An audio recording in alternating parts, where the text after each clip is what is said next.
Good morning everyone. Hello and welcome to the weekly commodity audiocast. I am Kainat Chainwala from Kotak Securities Commodities Research Desk, and like in every episode today also we will be navigating through latest developments in the commodity markets, events affecting market sentiments, and explore the latest trends in this dynamic world of commodities.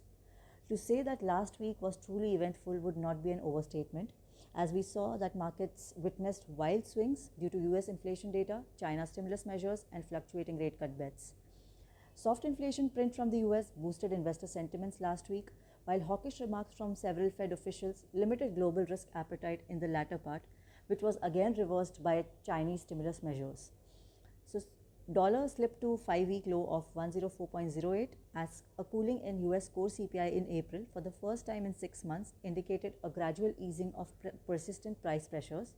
Both US CPI and Core CPI showed an increase of 0.3% in April, easing slightly from 0.4% in March. On a 12-month basis, CPI increased 3.4% in line with expectations. Meanwhile, core inflation was at 3.6%, which is the lowest reading since April 2021. Similarly, unexpected decline in US retail sales, which were flat, failing to meet the anticipated 0.4% increase in April, signaled some softening in consumer demand. Relief offered by easing inflation boosted market sentiments and pushed Dow Jones above 40,000 levels for the first time on record, while S&P 500 and Nasdaq witnessed all-time high closing levels. However, signs of still tight labor market helped both US Treasury yields and dollar rebound from 6-week low of 4.31% and 104.08 respectively. Talking about commodities, it was a week of fresh highs and fresh record highs and all-time highs in commodity segment for last week. COMEX gold prices gained around 2%, witnessing a second consecutive weekly gain and surged to 1-month high of $2,427 per ounce as China's stimulus measures made markets optimistic of extension of strong demand.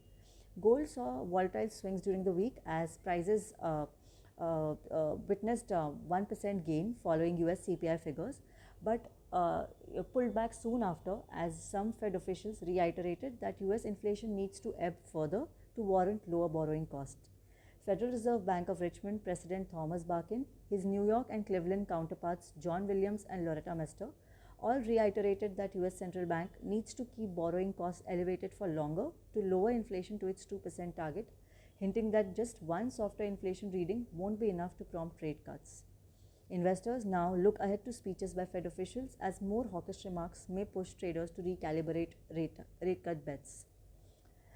On the daily chart, MCX GOLD June futures maintained its upward trend and closed at an all-time high of 73,711. The majority of indicators suggest that the price may maintain its positive momentum into this week. The closest resistance according to Fibonacci extension is 74959, 38.2%, which is followed by 76466, 50%. Moving on to silver, silver rally was accelerated sharply owing to the sharp upside in industrial metals, and COMEX silver prices closed 11.5% higher for the week after hitting a high of $31.85 per ounce for the first, which is the highest level since 2013, while MCX prices breached 92,000 levels and hit record high levels of 92,536 per kg last Friday. Similarly, we saw a sharp rally in natural gas as Henry Hub natural gas prices shot up by a whooping 17% to $2.654 per MMBTU, highest since January, as there has been an increase in gas flows to LNG export facilities as Freeport LNG's plant in Texas resumed operations after maintenance. Natural gas supplying Freeport LNG rose to 2.09 BCFD, the highest level in almost 6 months on last Monday, as the facility's 3 trains continued to ramp up after prolonged maintenance.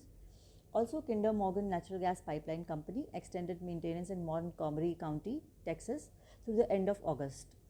Further, EIA storage report showed a less than expected rise in US stockpiles. This also added to the upside in the gas prices. As per EIA report, net injections into storage totaled 70 BCF for the week ending May 10th, compared with 5-year average net injection of 90 BCF and last year's same week's 93 BCF. On the Charts, daily charts, MCX natural gas May futures closed higher for the 5th day in row. The price is above the 20-day SMA and the super trend 7.3, indicating a positive short-term trend. This week, the prices might still rise, although resistance might be found at 225 and 240. Conversely, 199 and 186 may prove to be crucial support levels. Talking about crude oil prices, crude oil futures were buoyed by decline in US crude oil stocks and lingering geopolitical tensions earlier in the week. Oil prices were able to close the week above $80 per barrel, gaining 2% for the week, primarily owing to China's intensified efforts to stabilize its struggling property market. In the string of measures announced by China last week, China initiated the sale of its 1 trillion yuan ultra-long special sovereign bonds, and also several major cities recently lifted restriction on home purchases. On May 17th, the People's Bank of China effectively eliminated the nationwide minimum mortgage interest rate while reducing the minimum down payment ratio for first-time buyers to 15% and 25% for second homes from 20% and 30% earlier. Additionally, local governments were urged to acquire commercial homes at reasonable prices and convert them into affordable housing. Owing to the same, LME base metals were clearly the outperformers in the non-agri commodities counter last week. Copper attracted investors the most as short squeeze on the COMEX led to wild bullish moves, pushing the red metal to record highs on the COMEX and Shanghai exchange, and LME copper was just shy of all-time high of $10,845 per ton as it closed about $10,700 per ton last week. Now, as the narrative shifts from if to when the rate cuts will occur in 2024, speeches by several Fed officials hold increasing significance as traders seek fresh clues about the timing of potential Fed pivot. According to the CME FedWatch tool, traders are currently pricing in roughly a 65% chance of a US rate cut in September, while a 35% probability is assigned to maintaining the status quo. So, additionally, we have seen that recently Fed officials have reiterated the higher for longer stance and haven't openly shifted views yet about the timing of rate cuts. So, the speech by the Fed chair early on Monday would be particularly scrutinized.